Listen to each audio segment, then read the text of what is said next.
And we stop focusing on ourselves, we focus on God. Because it's God who has given us ability to do what we do. It's God who gives us ability to create well. It's God who gives us ability even to write a book. It's God who gives us ability even to live life the way we are living.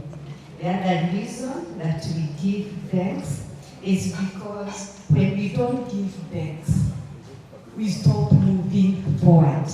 And one example that I can remember is the Israelites. When they left, they were going to Canaan.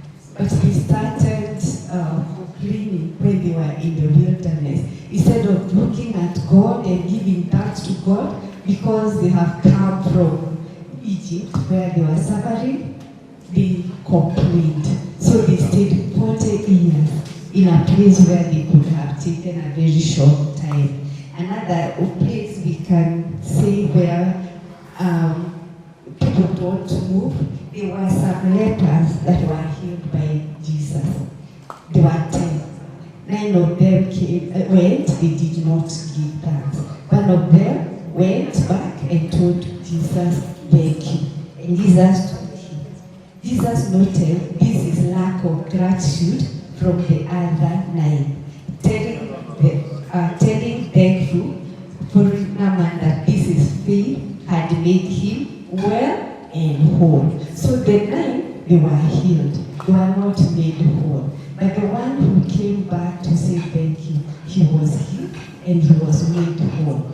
Then we look at how people giving thanks. We'll start with the Kikuyu community.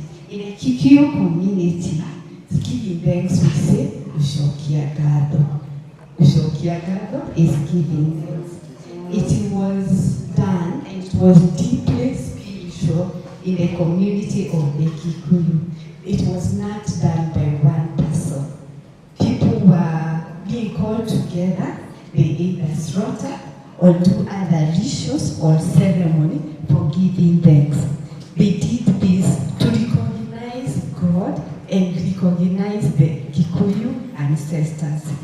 The reason, some of them, is because of good rain, good harvest, birth of children, and prosperity of having a lot of livestock. So the Kikuyu community were thankful to God, even for small things and for big things. Sometimes giving birth may look like it is a small thing, but in Kikuyu community it was really celebrated. There was a lot that was happening to celebrate the child giving, the livestock, and even the harvest, and even the rains.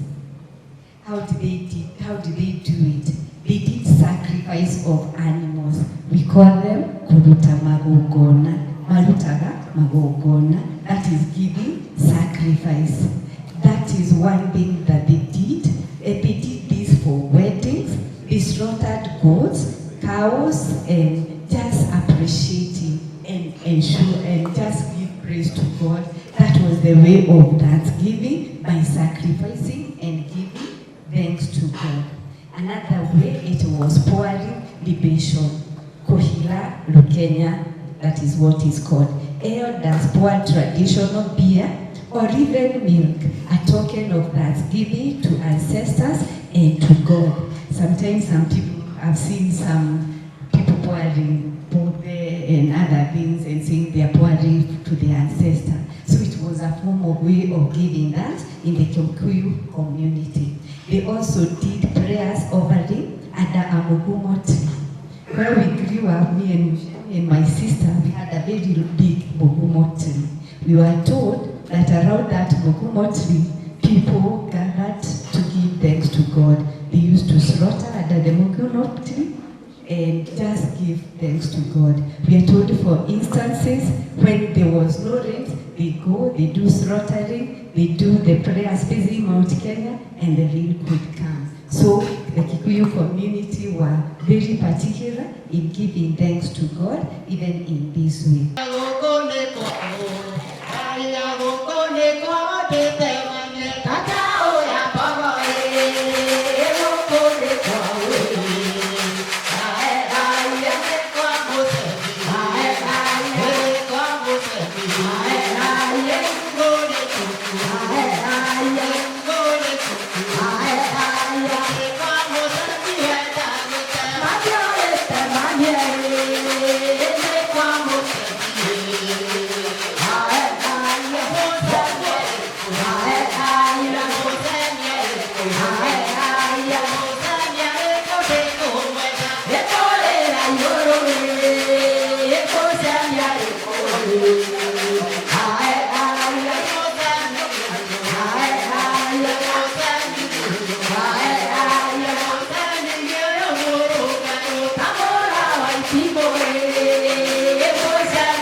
were taught that Mumbi and Kikuyu were the fathers and mothers of Kikuyu.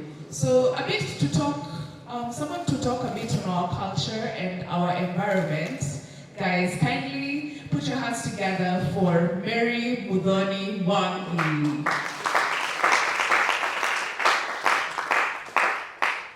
Hello, how are you? I'm excited to actually be in front of you and to talk a bit about our culture and to commend Muchemi for his brave endeavor to write this book. I think it's very important that not only are we telling stories, but we are writing them down. As the days go by, we tend to forget. And as Kikuyus, I think there's a lot of other cultures that are coming. And through our interactions, we tend to lose some of what we are. Yesterday, I made a trip to the National Archives, and I tried to find what they've written about the Kikuyus, and where can I get information about the history of the Kikuyu people. Do you know what is at the National Archives? Very, very little. There's a poster that talks a little bit about pictures of the Mau Mau.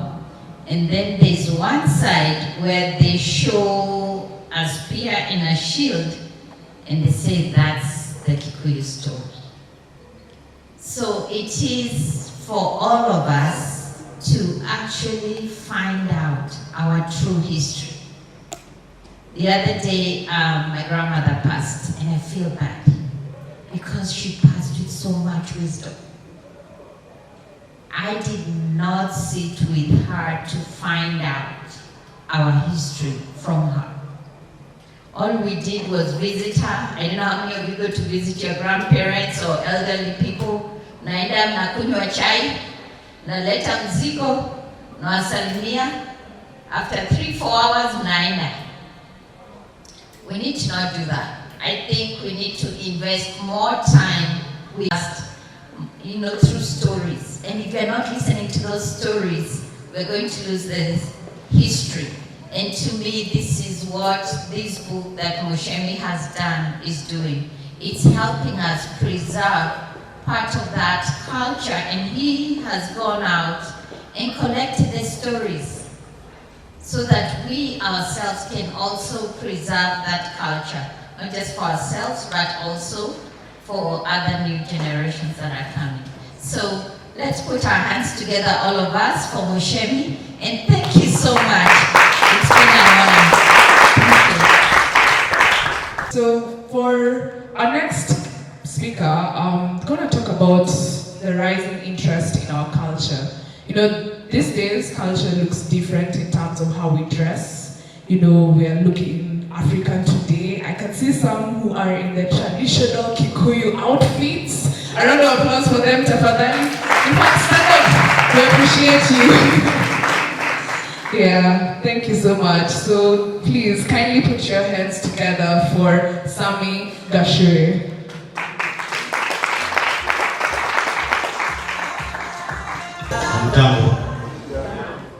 Good afternoon. Adudi Rai. Rai Lady. Rai Yatato. Atuya Rai. Very good.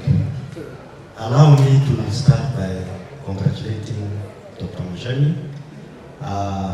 for the book that he has written and giving us a story of our culture, and leaving behind a book that even our young ones would be able to read and see where we came from. Now,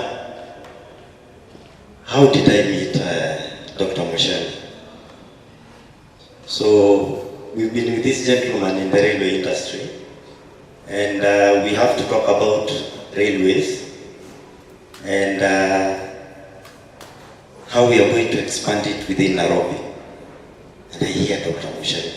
In my railway life, I have never heard of a Dr. Muchemi.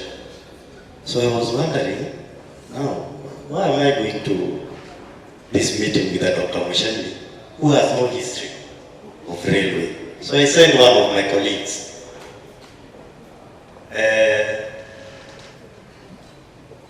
You know, life has a destiny.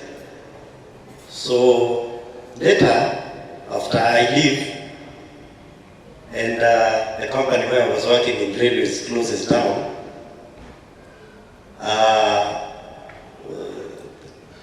Kenya Railways needed some experts. I was working with Musheni on a totally different thing, pulled there by somebody else, a good friend of ours. The next thing I'm going for the interview, who is interviewing me? Dr. Musheni. So I walk into the room and I tell HR, I think I'm in the wrong place. We were with him in the morning having a very tough discussion and argument about railway matters. And then the next thing is the man who is interviewing me. That is my story with Dr. Musheni. But let me now go to our culture. For most of us, and I look at myself and Musheni being the same age, wengi tulisoma hii masomo ile ya maziwa.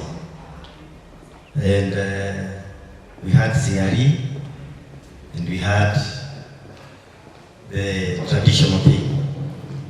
So we were told Christianity gave us rites of passage, 3: birth, marriage, death. When we come to our culture, in between there is a 4th one on initiation.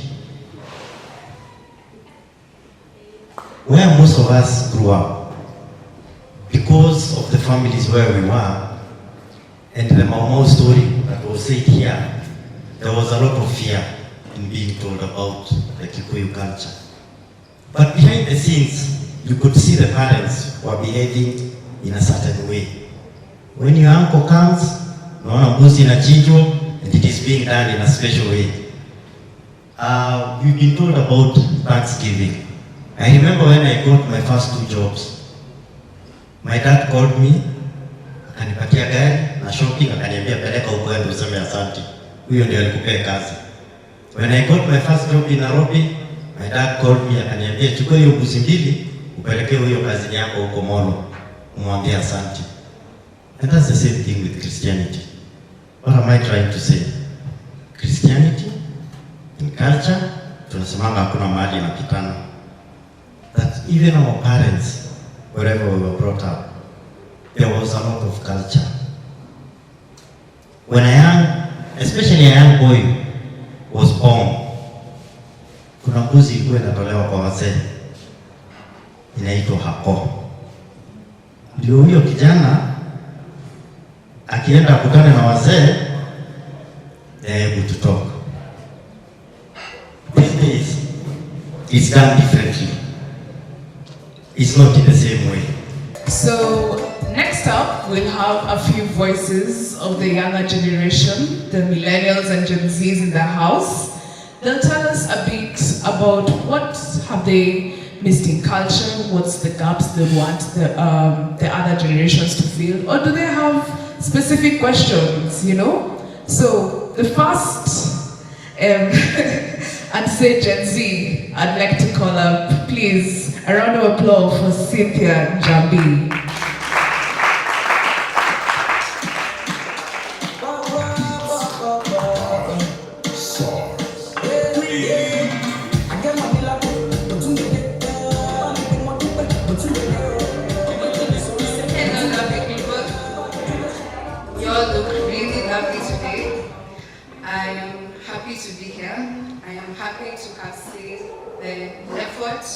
The time and the work that Daktari has done to put out this book and for all of you to enjoy. So, as a voice of the generation, of the younger generation, I feel like I have missed to know how to talk Kikuyu properly. Like, most of the Gen Zs, if you go ask them, they'll be like, nasikia lakini sijui kuongea. So there's a gap there. I don't know who's responsible for the gap. Maybe if we were to we talked to Alois when we were growing up in Kikuyu and making sure that we can be able to respond back in the same language. I feel like it's something that would have helped us be able to even pass to the upcoming generation, our future kids. Yeah. So that's something I feel like we've missed out on. Yeah. So the next person to come and answer the same question is, and kindly help me give a round of applause for Hilda Mudhoni.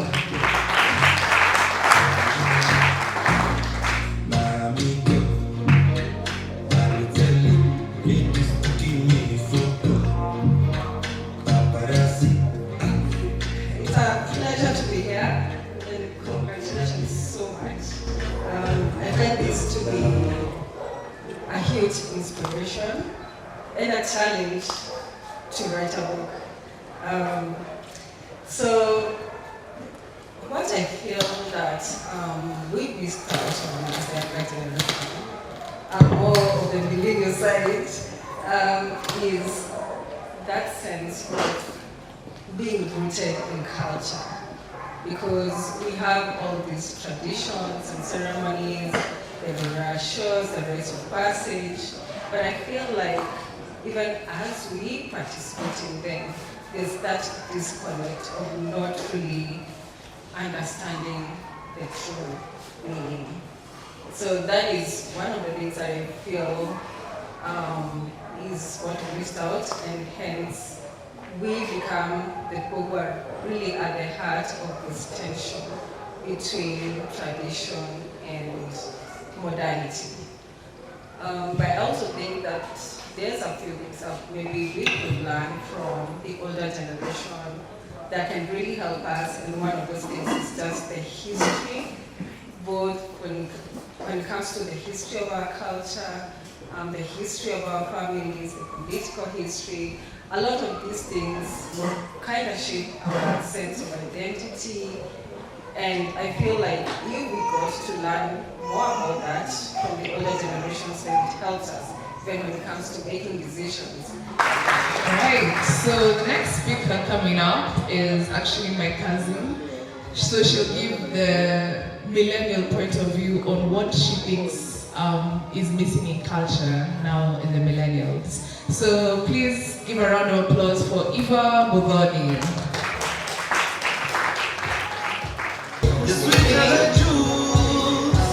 My name is Eva, and I would like to talk about our village, that is Karimajo, where we come from. There's a lot that is missing right now. Like we miss when we used to grow crops without the chemicals that we're having right now. Right now everything is chemical-wise. We miss when our shushu could come, go to the farm and get some bananas. We raped them for almost a month, and I think that was a good thing. Thank you.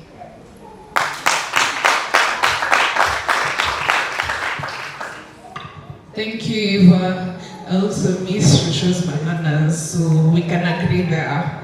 Right, and the other person I'd like to invite from the Gen Z is, please put your hand together for Carlos Kitty.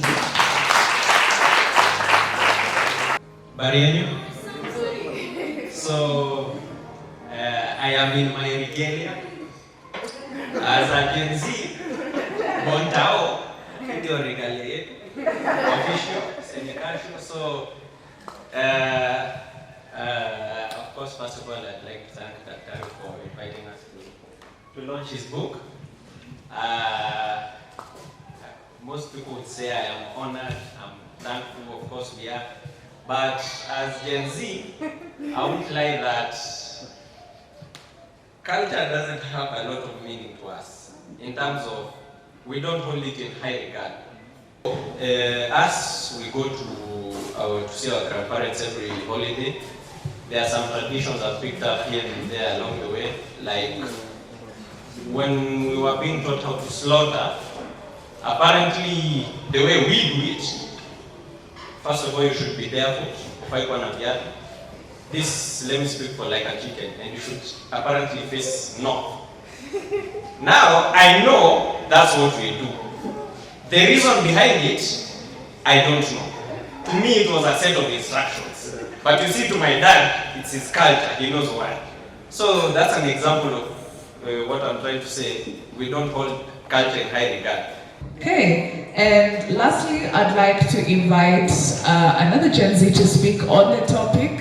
Please put your hands together for Ivy Kasale. So, thank you for having me here today, Dr. Gakuru. Congratulations on your book. Very inspiring. I'm so glad to have found him as a mentor. On the topic that we've been given to discuss, I can only speak about my personal experience. So my birth names is Ivy Wairimu, but I was raised by a single mother who is Maasai. So I have never learned anything about my Kikuyu heritage, don't know the meaning of my name, and that lack of experience and getting to know this side of my identity has always been challenging, because people ask you how you're Kikuyu or Totwat, and I'm like, yeah, but I don't know anything. So I feel like the gap that could be filled there is trying to incorporate this other people who are in the community but don't have access to learning this community that we have. And I appreciate the book that Dr. Gakuru has produced, because from that I can experience or learn more about what other people in this culture have experienced, basically. So, yeah, thank you.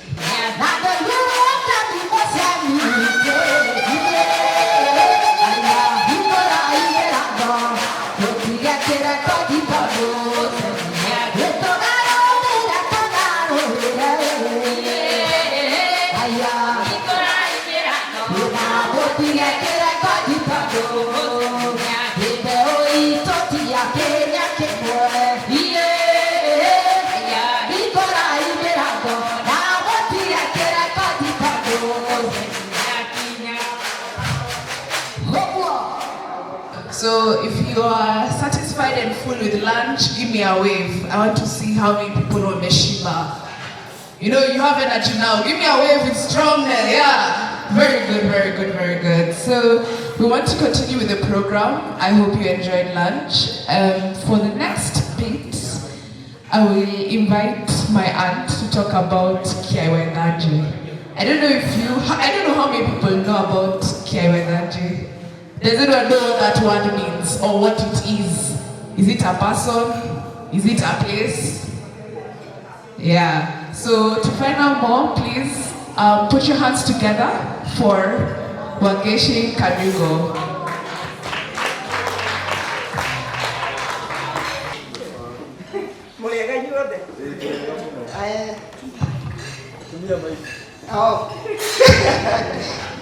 I am asked to talk about Kiaiwendaji. Kiaiwendaji is a village between Kagumo and Gashima River. I am having learned very little or no geography. I don't know whether Kagumo is on the north, south, or whatever. But those who can Google, Kagumo is next to Kagumo TTC, Kagumo Teachers College. So that is where Kiaiwendaji is. It is in Gaki sub-location, Agodi location, Tado sub-county, Nyeri county, and that's where we were born. Now, Kiaiwendaji has its uniqueness. One, Wajiko, remind me about the way it was made up of about 11 clans or less. Those days, I'm talking about 1960s, 70s then. So, all of us, we were like families. The other thing about Kiaiwendaji, the social life was very warm because people used to share things together. As families, extended families, and so on. Kiria kege unique about Kiaiwendaji ni uria maletwa maria mari matu There were some people who were called like Kagori, Mwetoria, Wamonega, Nagakarage. So these were some names that were very unique in our village. Wamonega was a name given to men who used to see Kuonega. Those who can understand Kikuyu, Wamonega, Onega, Maitamaike, alright? Then, the other thing which was unique about Kiawaidati was the churches. Kiawaidati kule machachita about 20 or more. Kule family which had 4 brothers, and each brother had a church. So you can imagine the number of churches that were in that village. This family goes to their church, this other one, and so on. When I look at our young life, I remember that we, at night, when there was moonlight, we used to gather all the children and we used to sing at night. We also had Guatio. Guatio was what? We could, Guatio making. So in the morning, and then we go to the next family and so on. Those were some of the things that yes, so by morning, the other thing that we used to enjoy is Safari Rally. I know most of you go to Naivasha. But the most exciting thing was Gotia the stopover. So you can imagine to go to Mount Dust. And the communication was so poor that you would go in the morning at 6. So you can imagine, all seated there, waiting for the safari rally, and they will just come, and then we go home. That's why that we have enjoyed the safari rally. Now the other one was the school life. We went to Kiawaidati Primary School, all of us. By then it was performing very well. There were so many things that excited us in the school. Here, from class 1 to 7,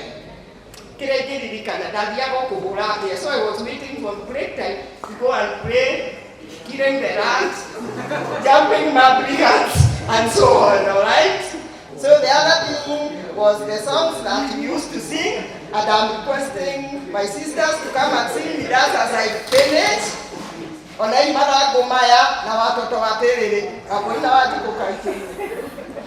Those were the things that, and then finally, before we went for lunch, we got Takuya mission. So we can sing from here.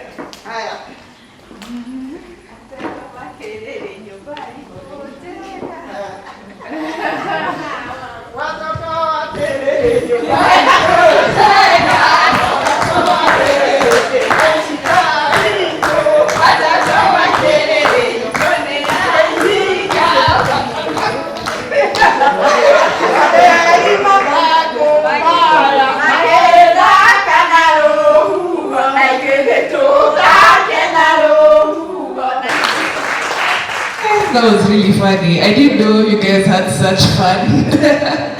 Wow. Thank you for taking us to your time back at Kiawaidati and what you guys did in your childhood. I think I was so drawn, even though I got lost a few bits. But wow, thank you so much.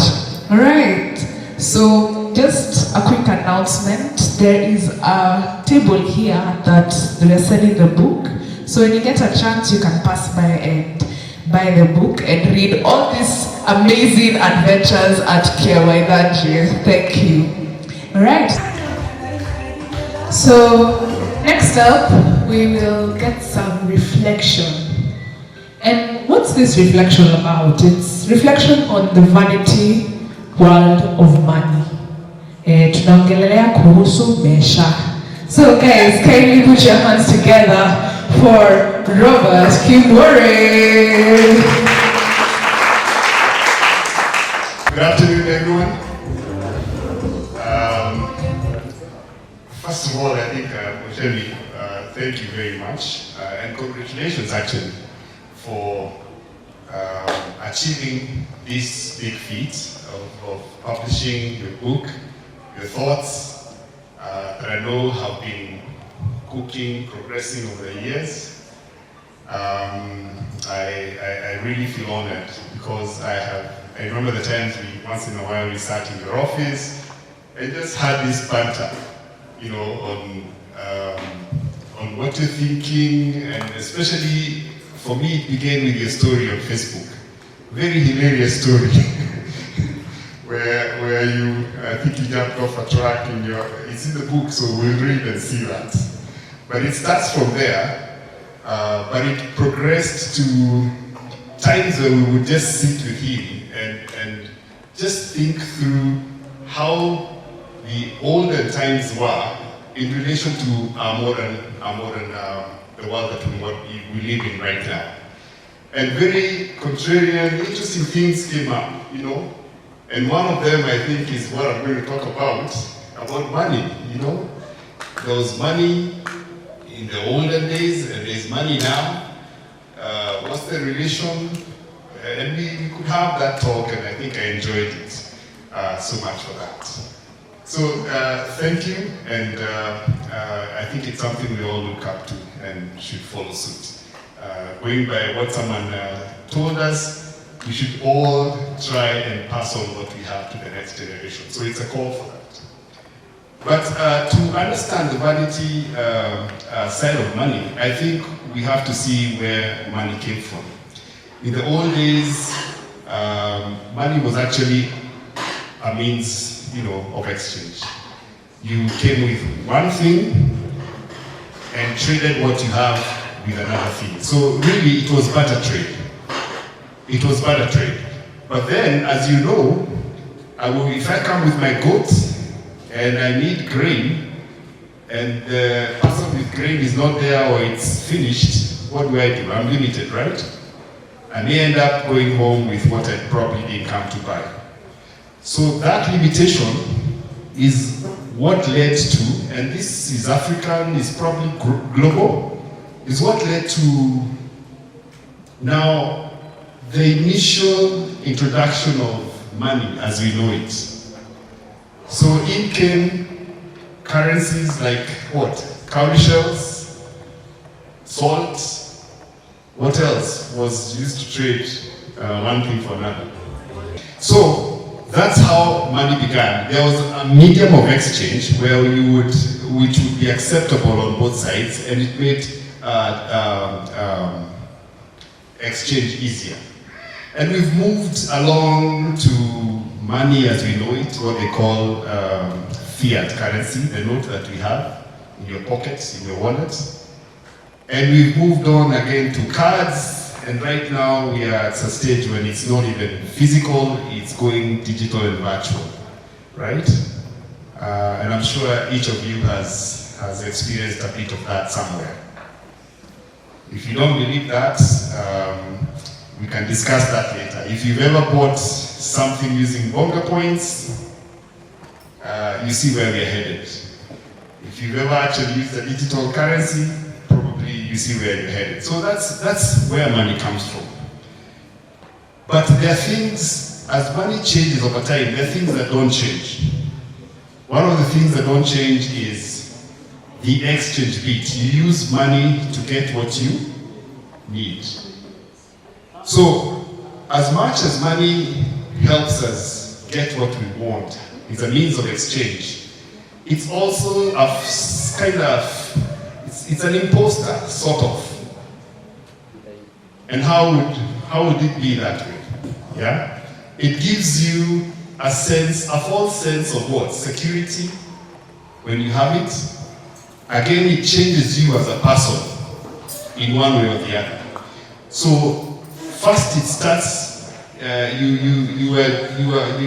like its utility, but then later on as you get it, it starts changing you, and that's why you see, as much as you have enough money, if tomorrow you have double what you have, you will still not stop seeking it, right?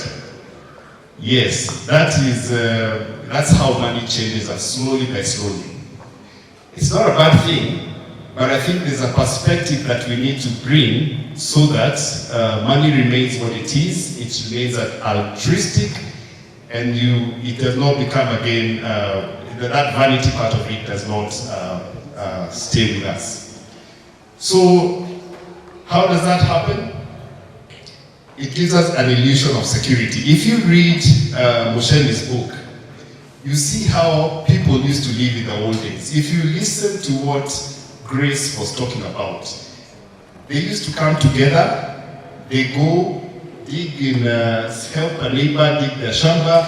Tomorrow they're in someone else's shamba, and life moved on and on and on. But today that doesn't happen.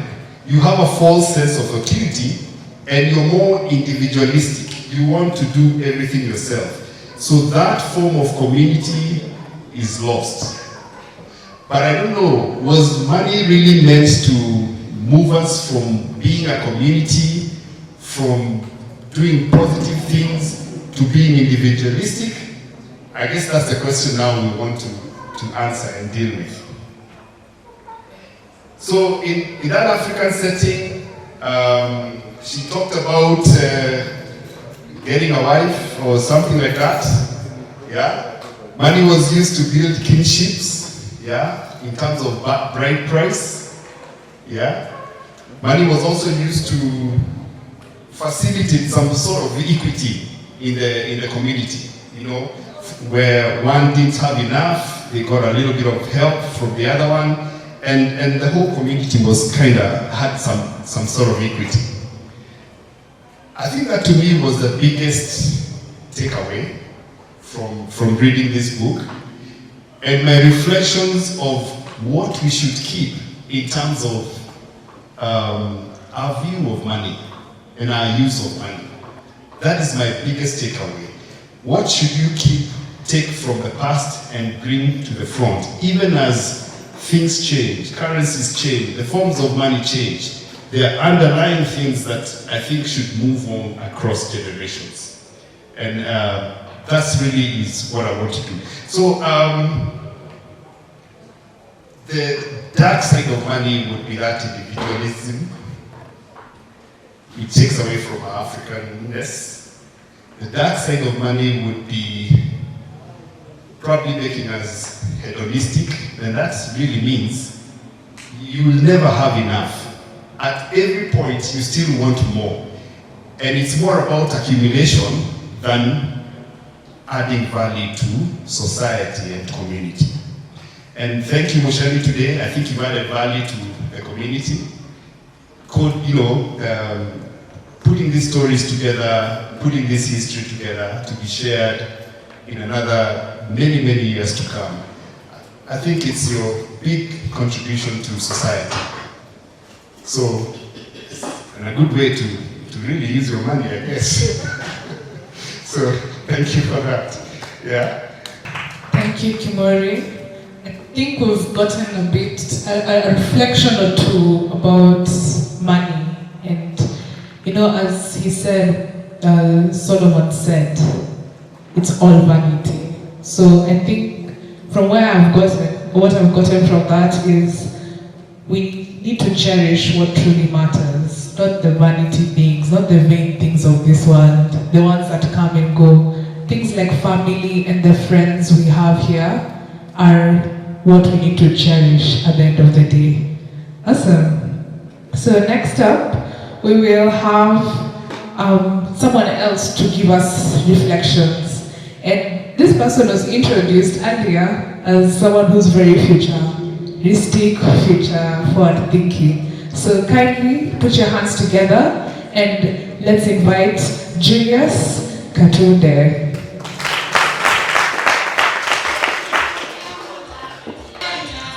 Yes, that's Yabana is Katunde Julius.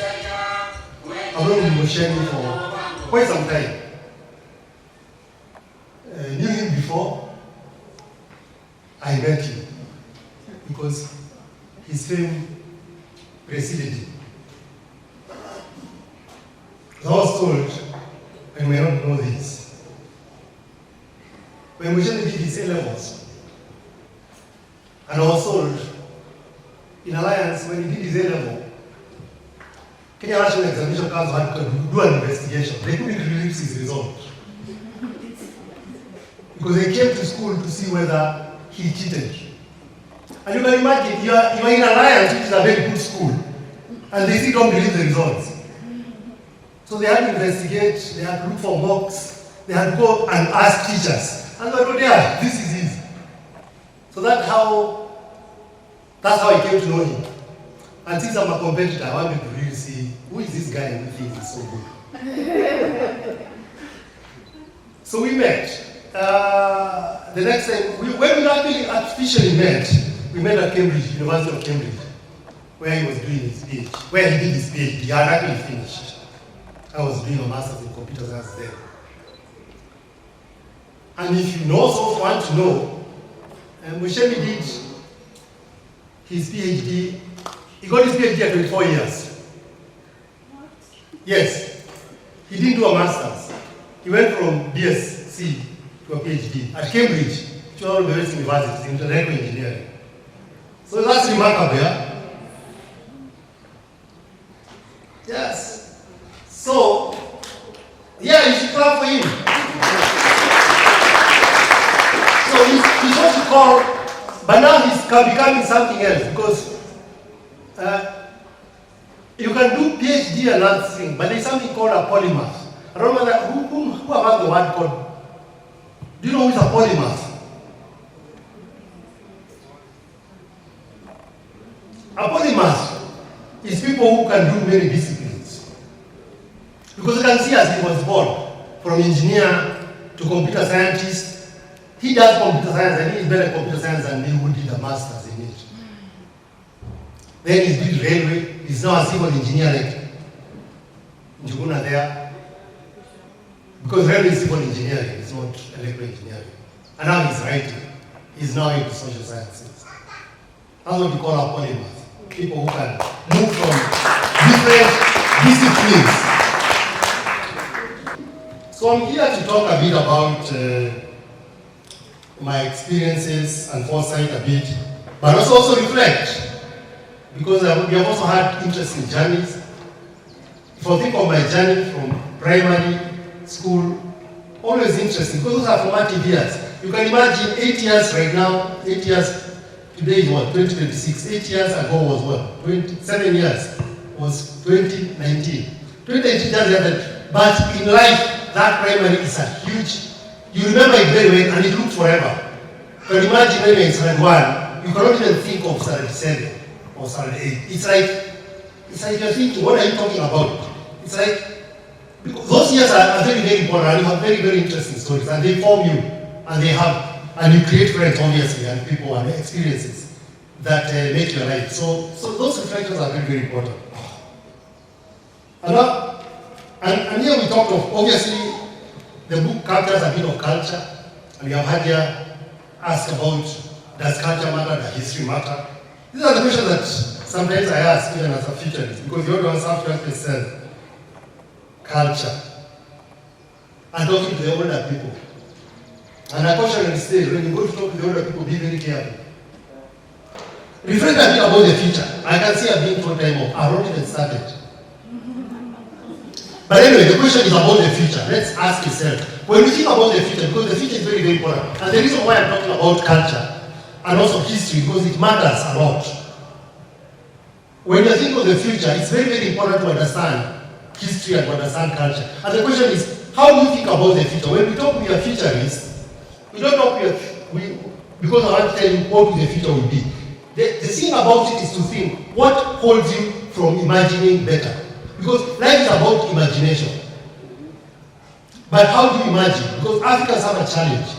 We have lost our imagination, and sometimes when we think of our culture, we confuse our culture sometimes with even what we call religious, sometimes comes from religion. Because if I ask you in Kikuyu, what is the name for Anika? In Kikuyu? Yes. What does Karimahiti means? Huh?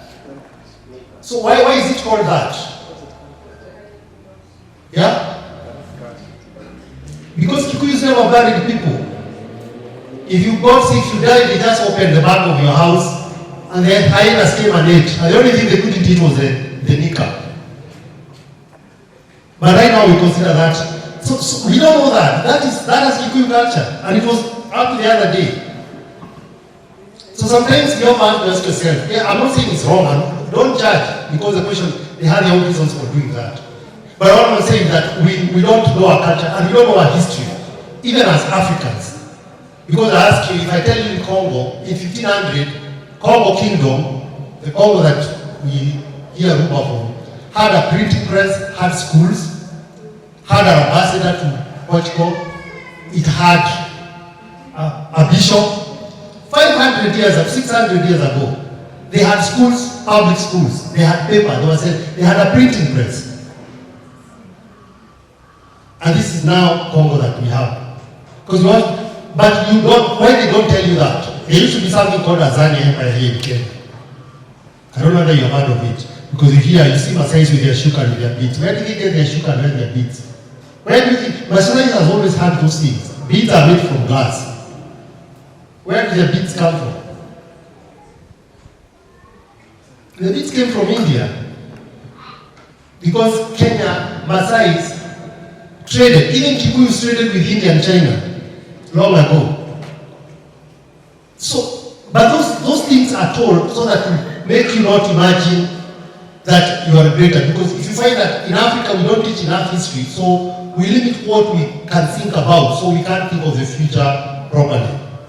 So part of history matters and culture matters. And language also matters. But also the other thing here, I've heard people ask Kikuyu, people are forgetting Kikuyus and so on, and we need to learn it. Yeah, maybe not. Because if I ask you, what is French? People think French is this great language.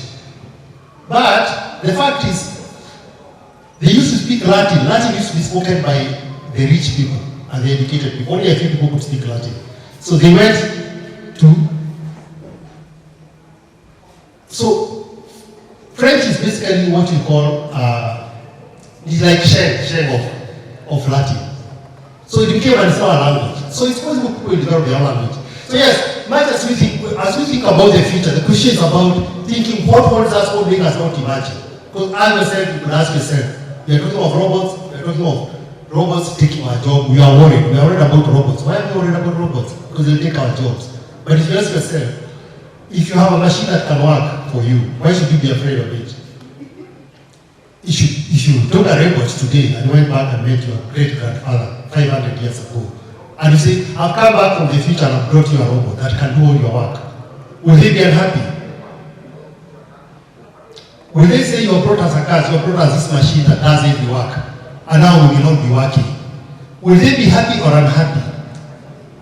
Yeah? They'll be happy. Why are we not happy to have robots now? Yes, insecurity. And it goes back to what the previous speaker talked about. It's a value. It's like, it's about money, because right now we have a capitalist system that gives some control of resources to certain people, and other people you divide capital and labor. So we can't imagine a different world where because long ago there was no word. Have you ever heard of homelessness in your language? What is homelessness in your language, mother tongue? What is unemployment in your mother tongue? Those words were never there. It was a different world. So in that world, a robot is very useful. Because in that world, it was not about, we didn't equate the value of person with work. We equated, values were very, very different. So a robot will come, what we do? That time, we used to sing. We used to have dances. Nowadays, if you say you're dancing too much, it's hedonism, which is a sin. That time, we didn't care. We had a celebration for everything. There is harvest, the moon comes, we get any excuse to have a dance. And we didn't work around as a thing. We just did two harvests, two seasons a year, harvested. Most of the time we were dancing and singing. But now you are told that is wrong, you need to work.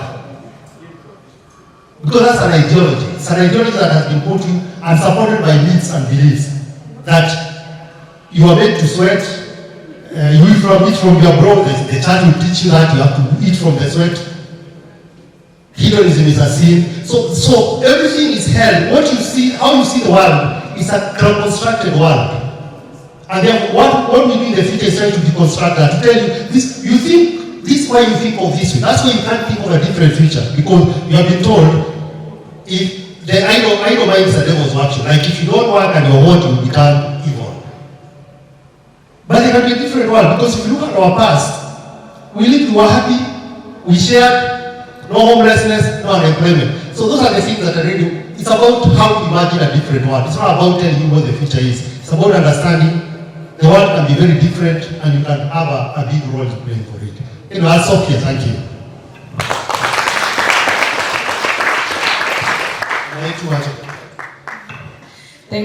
Thank you, Kiburi. I mean, Gatunde. Thank you so much. I believe we've reflected a lot on very many matters, but all in all. So I want to bring us back to the attention of why we're here today. This is not a book launch, it's a book release. So again, right on this desk, you can purchase your own copy of the memoir. And on the same very note, I'd like to invite someone to speak about the memoir. So this person has been in the market of things, making sure that the book is where it is today. So kindly put your hands together and welcome Vera Bonareri.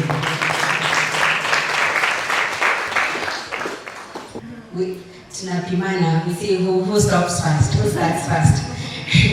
Good evening. Is it evening or afternoon? I have a watch, but I'm looking outside because of all these many faces looking at me. But thank you for having me. So my name is Vera Umocha. I am an editor and writer as well. I read this book as a manuscript and I'm very glad to hold it. It's usually a different feeling when you hold the hard copy. So congratulations, Daktari, and good work. So I will read a little bit of it, excerpts, just to invite you. I know you have the book and you will read it at your own time, but to just introduce you. So I'm reading from the preface. This memoir reflects on our lives in the 70s, both in my rural village and at my primary school. It centers on the school leavers party we held at the end of primary school, where each pupil had to pay to attend. The narration reveals what we had to endure to earn small amounts of money and why it was so challenging. It highlights the context in which our lives revolved, the labor system established during the colonial era and the contradictions in society as it shifted from traditional to modern. I feel like that captures the essence of the book and talks about nearly everything you need to know about it, but of course you won't read it. Something else, as now an editor and a person who is deeply interested in our stories, I will go to the last page, yes, I think it's the last page.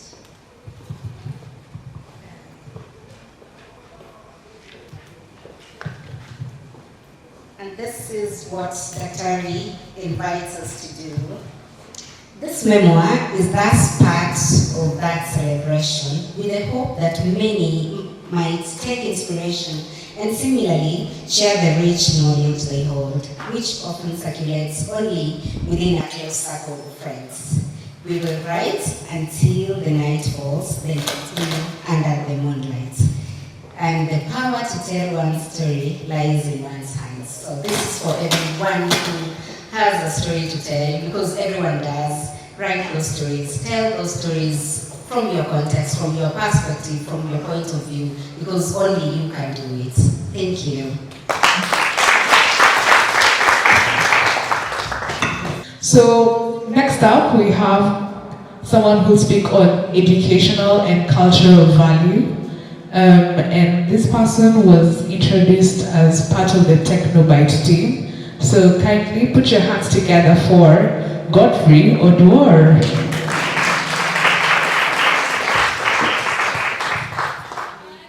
Like like Vera said, this book is not worth to be called a memoir.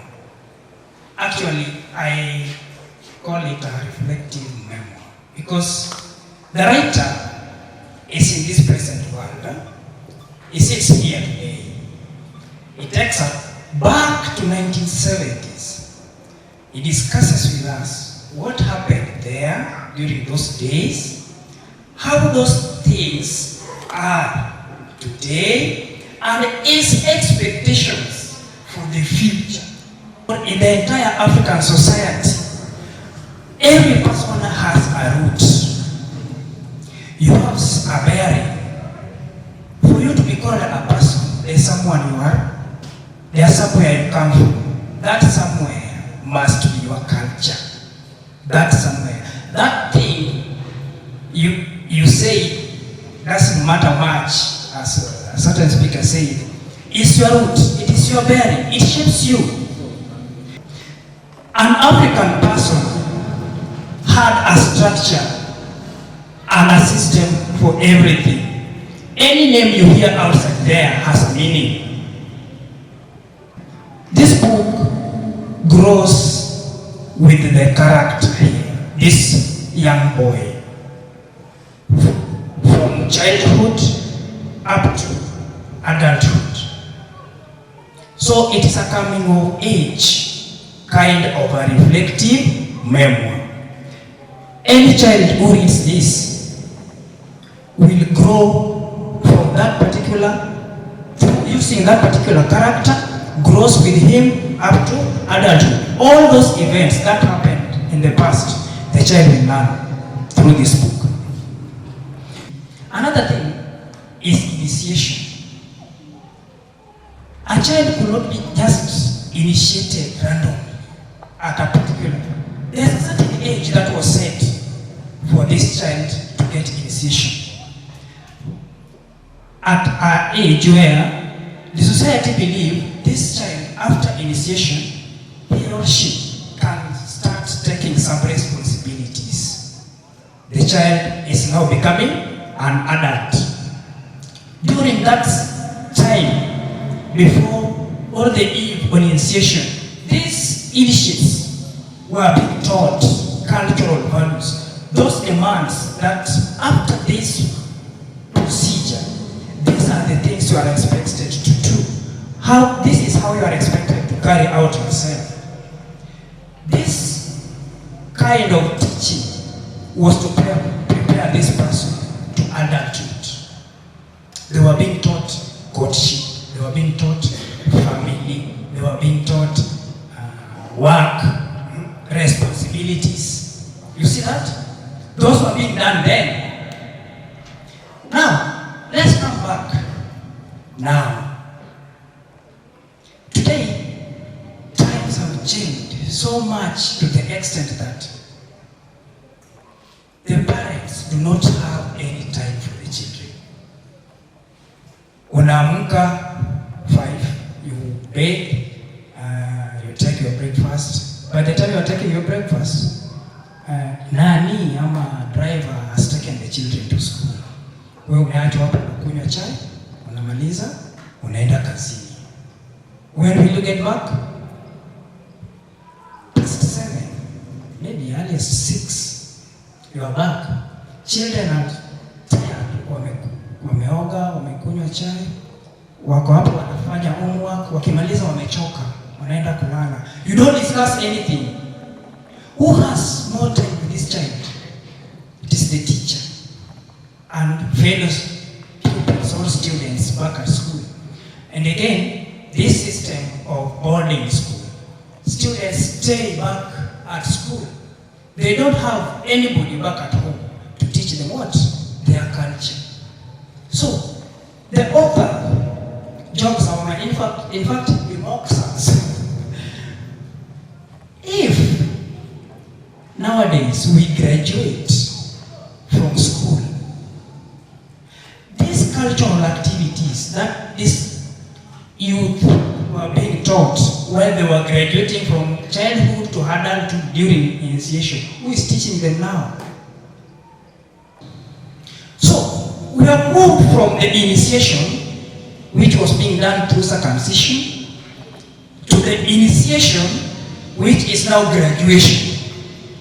So the author is persuading us that a child should be taught his mother tongue language at school. This child should be taught life skills at school. This child is supposed to know about family, money, work, responsibility at school. So that if the child graduates from school, he graduates a holistic kind of an individual. The person can operate anywhere, under any kind of environment. So, there's something agencies like to say, and I know I've used that word so many times, it's funny. Anyway, we're gonna take a mental health break and get energized. So kindly stand up where you are. Yeah? Yeah. And then we're gonna go around and dance.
Able to stretch your feet, and for those who are standing, I'll ask you to take your chair. We'll continue with the program. For the next bit, I'd like to invite a lady to speak about the publishing journey of the School Leavers Party, and I'll call none other than Angeline Wanjiru Ayala. A round of applause, please.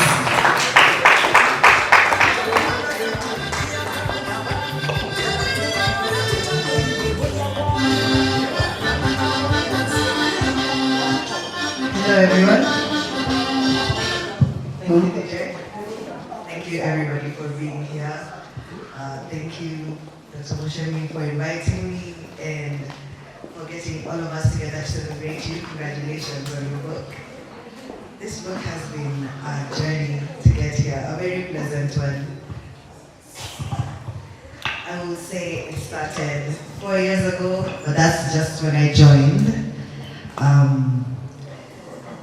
It was made a lot longer than I can even comprehend, because it would have to involve you talking to your social media friends and them getting hype about the book, and then you actually experiencing the things that you went through in the 70s that you put in the book, and writing it down in a concise format for everybody to enjoy. That's really, you know, people like to say that a writer is somebody that struggles to write, just like a painter is somebody that struggles to paint, because you take time in the craft and you build it and you build it. And I'm very honored to have been there for, I think, 5 years now, working on this book. Everything was just, it was magic the way that I was brought into this project, and I can't believe that we're here in 2026 now, talking about, actually this year we were talking about what color of paper, what the cover is going to look like. The structural edits are done, copy editing, finding publishing houses. It's just a really long process. I'm very, very glad that it makes it as one of the things I have helped bring into the world. I will encourage each of you to have a copy. If you want to pass by the desk, please grab one. It's for everyone, the book. It speaks about culture and, well, a lot of the things that I want to say have been said already. But thank you all for coming. Thank you and congratulations.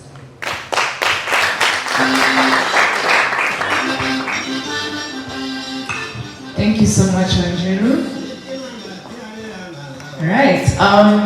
And because this memoir had a certain vision and those what people or the people who had worked on it saw what it would become today.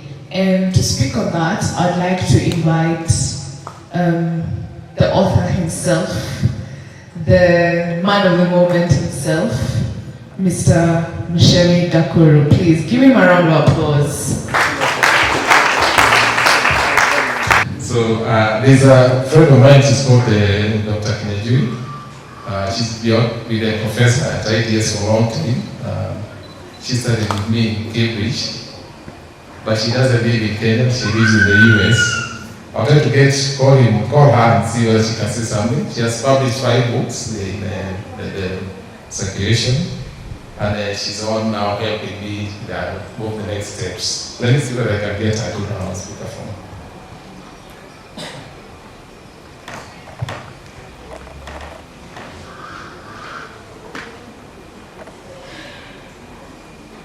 Hello, I'm going to put your speaker down. English. Okay, start.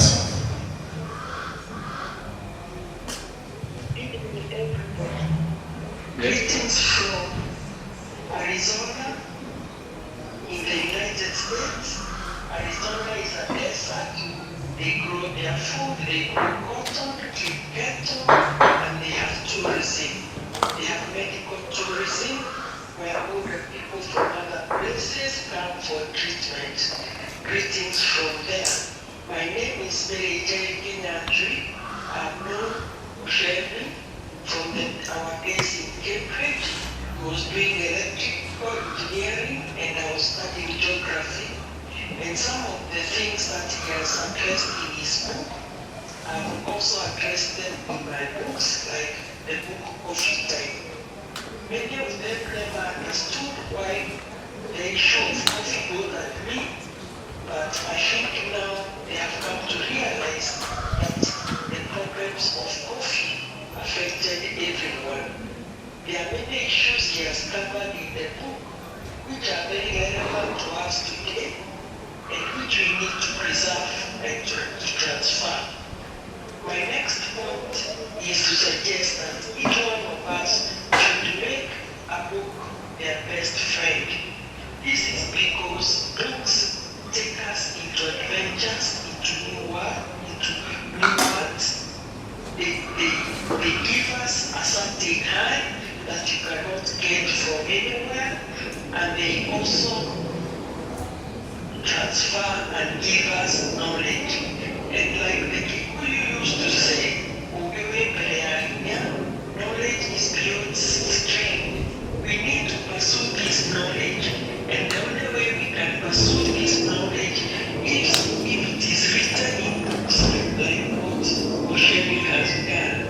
And I also wish to draw you to the story of Kimani Kabuke, who sought knowledge and his raised to a film, the first grader. At the age of 84, when education was declared free, he went back to school. We know times are hard, but we should not give up. And like Kimani Kabuke, let's go back to school. And Kimani said, if we become educated, we can eradicate poverty, and education is power. I have listed 6 books, and I have 6 others which will be out soon. And I grew up during a period of self-reliance, and the songs we used to sing were that a bee would drop from above and would share it. So let's restore that, let's restore self-reliance, And Mushemi is a true example of self-reliance, of love, and he is the kind of man who shares the pain with everybody. The other thing is that he has preserved and transferred knowledge that is useful for our community and which will be read globally. His book is being read in all continents of the world, and that's what he has put the footprints of Nyeri in the world map. Finally, I'll leave you with the words of my mom.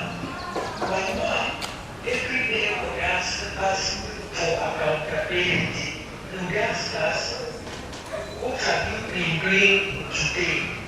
And my mom, those words of my mom echo to me even now when I'm in my mid-60s, because I have to live accountable. I'm begging you that each one of you should be accountable for everything you do. Mushemi is accountable in so many ways. He's an engineer, he's a creative, and he's also a government officer. So let us all be accountable. Like my mother would say, my mother now is in her 90s and she loves watching TV. But when the programs, I don't know, however come on the TV, she switches them off. And I wish we would have programs like Kimani Maruge, the first grader, put on our TVs instead of those whatever that come up. Let's be accountable like Mushemi, let's be creative, and let's be school. Thank you for giving me the chance, and I wish Mushemi all the best, and I wish you all the best in all you are undertaking as I continue to write my books, and I wish to invite you all to my symposium, which will be held between 15th and the 17th of July to engage with some of the books that are written, and Mushemi will also be a participant. Greetings to all of you, and let's seek words of wisdom, let's use knowledge and not use whatever. All those things about predictions, about soothsayers and all that. Let's rely on knowledge and wisdom, because knowledge is beyond strength. If I had more time, I'll tell you a story about a girl who walked with her in her illness. Then a Munafi came, told her that she can be healed. She abandoned medicine, and eventually she died. Let's rely on knowledge and wisdom. Thank you very much. I'm really getting energy, and I'm happy to have spoken to you. Thank you very much. Everyone has clapped for you. I think now we proceed, and we are very grateful that you are able to give us that short speech. Thank you. So that was me. PK was made very well. They were teaching together at IDS.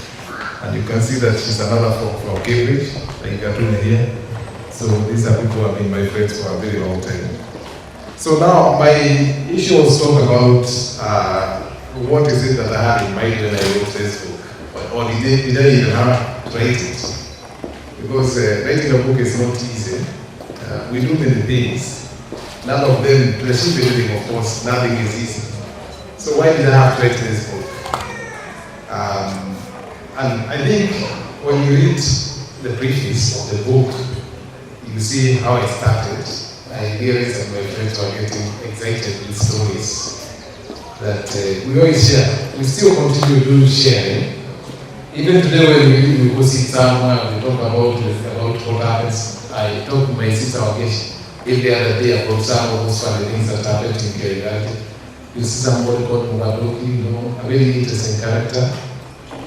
And I realized that they were getting very excited. In fact, I wanted to know how technical guys, so I was sharing mathematical formulas, which I enjoy even more.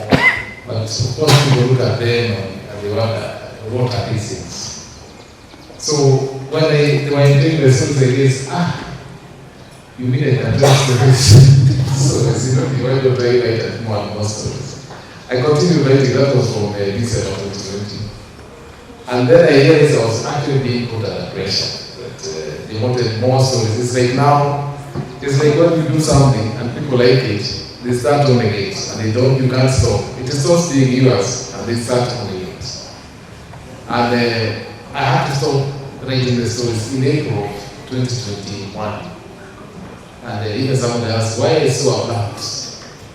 But then it made me realize something, that we are too busy working, we are too busy doing what we have to do. And I think maybe it's Godfrey mentioned it, that actually, apart from the people we talk with, nobody else gets to know what we know. I guess she was talking about what we used to call wanting. People can say, well, one farm at night, a farm there, another day they go to another farm. I think everybody of my age knows that. And we assume that because we know it, because we have to do it, other people know it. We assume that somehow, in fact, sometimes we get embarrassed and we ask ourselves, why should I say everybody knows it? It looks trivial. In fact, what you find is, a lot of the things that are written in that book, if you're my age, they actually look very trivial. But if you go down to another age, those people have no clue that those kind of things happened. So, the idea is that what needed to be done is to create a form from which people can actually tap on that knowledge that we have. And I decided just to use the same stories that I was writing and make them an anchor, because people are enjoying stories. I don't want to give out the secret, but this is a small number. It's like the stories are supposed to open up into a discussion of our culture, a discussion of our environment, a discussion of our economic system. I don't give answers, but I put you into that discussion. At the end of the day, when you read the book, it depends on who you are and what you want to pick out of it. You may read that book and just enjoy the stories and walk out. But I don't think for many people it will happen that way. I think for many people, they will read the stories and they also get into the reflection. Because it's supposed to put you into the reflection. Ask those questions. I don't give answers, but I want you to think about it. So, and this is to do with culture. I think Godfrey put it very well. I spent a lot of time discussing with him. This is to do with economics and money. Because we are earning a shilling, it was so hard. And we just followed everybody and did what they did. But we never asked ourselves, why is it that it was so hard for us, yet it may not have been hard for other people? And that question did not end there. That question is still there today. You ask yourself, why is it so hard for you to earn a certain amount of money when it is so easy for other people? Those questions have their roots in where we came from. So if I relate that scenario in the 70s, and because we have had the benefit of time to look at what has happened between them and now, if I relate that scenario, then you should be able now to start thinking about your present scenario. Those are the kind of things I'm trying to bring out in the book. And this is not just, of course, economics. It's about everything else that we do in life. So you find a lot of things. That book has a lot of, if you ask me, it has a lot of things. But they are put in such a way that you should be able to read it. It has also a lot of humor, as best as I could. There are many things you can't capture everything about the village. And our village was, I don't know, it's still a very exciting place where so many things happen. And I think they happen that way because you know where we come from, we are less not Kenya, we are quite isolated. And the way we lived, and perhaps the way the people live there, they live like in their own colony or their own entity. You know, the enclave. What is enclave? If you go to Kaidati, some very funny things happen. My sister here was reminding me that we had 20 churches. How does a village have 20 churches? Until it was featured in the Nation newspaper. It's because they live like they're in an entry. They live like the Lord does not exist. And you find that even in the book, you see that the men were recognized for being to fend off other people from other villages. So actually it was a very well isolated place. It is still isolated, but now not with violence, but with ideas. I've talked about microcultures, which actually was kind of a dichotomy, separating our village from the neighboring areas. The other thing that I try to do is what Vera said, to try to inspire people to give their stories, because that's where the gap is. I think the environment in which we live is very different from what was then, what was happening then. You know, we're in an era of social media. We are in an era where the world is essentially a digital village. Those days, isolation was here, and Kailath was very isolated for that matter. So nowadays, the way we can practice what maybe our fathers did or our grandfathers, they give us stories, and those stories are brought about here. It's very different from the way we can think them out is very different from what they used to think them out in those days.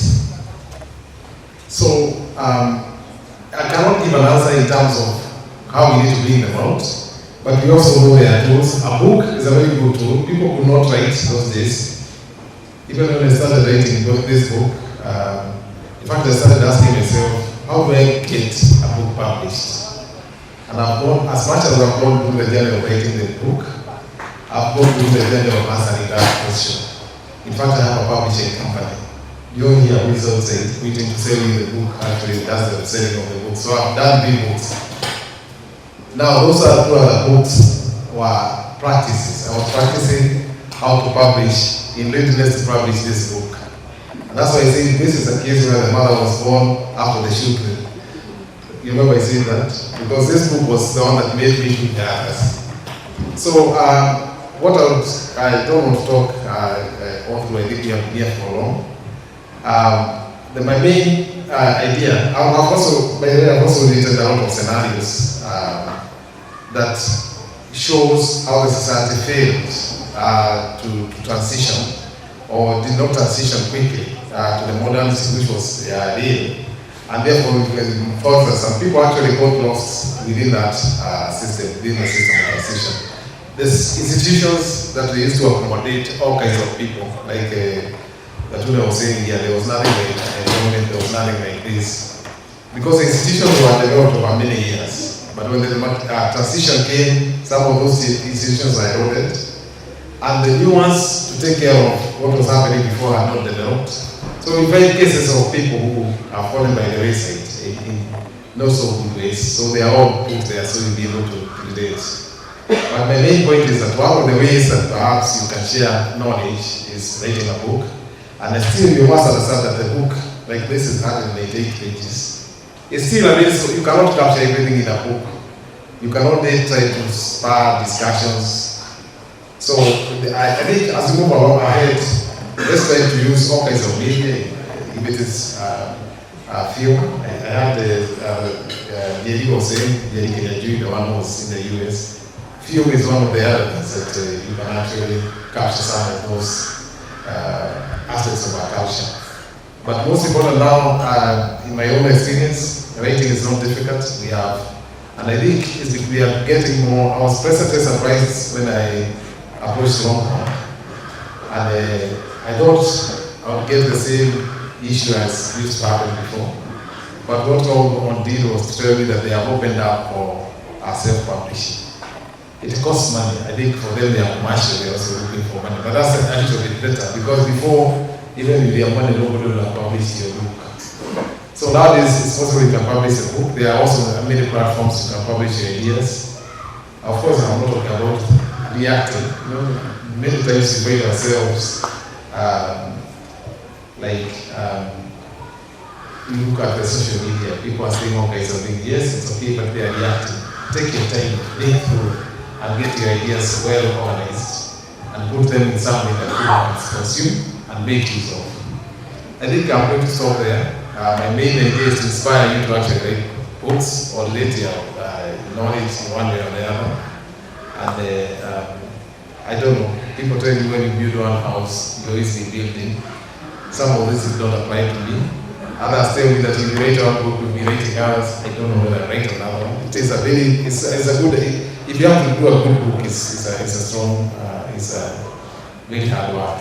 But what is not hard work?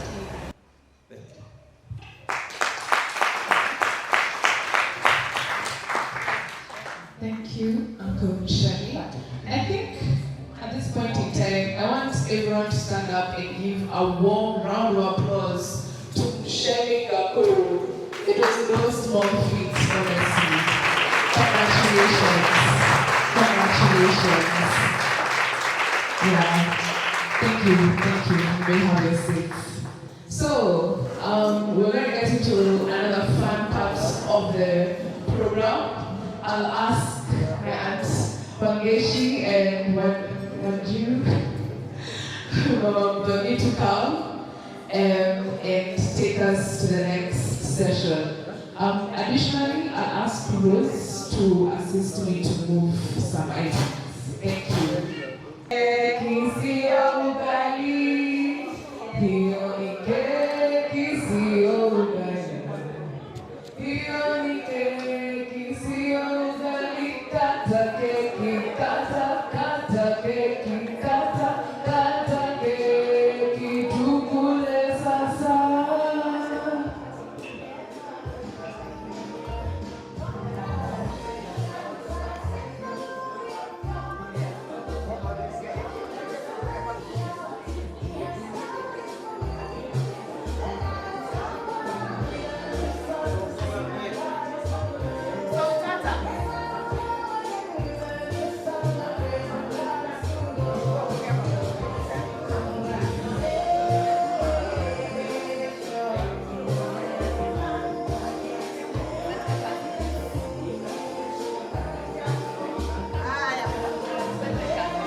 So Muchemi is writing about history, a space that probably a historian or a linguist would be probably proud to write about. It's something very good, and when I look at it, history cemented in time, history cemented somewhere close. I could see names of people I know. I see my parents, I see my aunts, I see my uncles, and back in Jeremiah Kereni's book, I could see a man that I had was my grand uncle, yes, Gitawa Kimure, quoted in the book. And you find that this history is not just about people out there, but also about people that are quite relatable. So now, as a way of giving thanks, allow me to invite Muchemi to the stage, Dr. Muchemi. And please, makofi kidogo. I think this is, of course, it's not his first book. Neither is it his second, neither is it his third. I could see him doing econometric models, regression during COVID on YouTube, and so much scholarly work. And when I even met engineers, and I at some point worked with engineers, I could tell them that msiniambie maneno mingi engineering. I know the person who taught you. So I can go and validate what you're saying that is true. But to give thanks, I know everything has a start. And with my beef with engineers, allow me to invite, I hear there are so many engineers who are part of this book writing. So if you're an engineer, an IT person, and you are part of this book, you contributed either in thought, in conversation, in critique, please come to the front. Professor. Take on the mic, engineers, the IT team. Send there.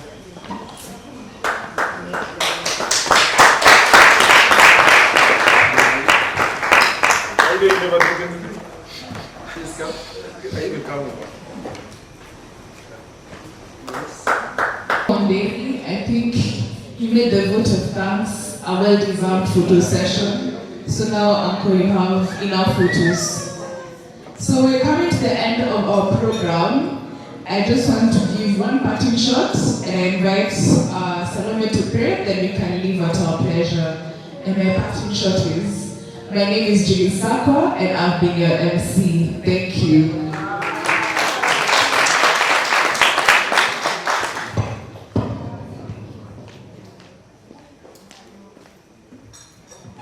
Okay, let's bow for a word of prayer. Our Father and our Savior, once again we come before you this evening. We ask for your presence throughout this session, and we are grateful for being with us throughout this session. We are thankful for all that you have given us, even for successful function. We want to thank you for everyone who came. We want to pray for a blessing upon them, upon their family, upon their businesses, upon everything that they do, that you bless the work of their hearts. I want to pray for Jenny Masses as we go back home to where we came from. May you cover us by the blood of Jesus. May you walk with us throughout the week ahead, and even the year ahead. We want to pray, Father, for Mushin. We cover him by the blood of Jesus Christ. We lift him up to you, Jehovah, and we pray that you guide him even in the next level with the book, how he's going to market it, how he's going to even write another book or be do whatever you read him. May you guide him, may your presence be upon him, may you bless the work of his hand. We are praying for the book that is going to be read and sell throughout the world. And we are praying for success in everything that he does, and that the book will be accepted and appreciated by the people who come across it and read it. We thank you, Father, for everything that you've done for us. We pray this in Jesus' name. Amen.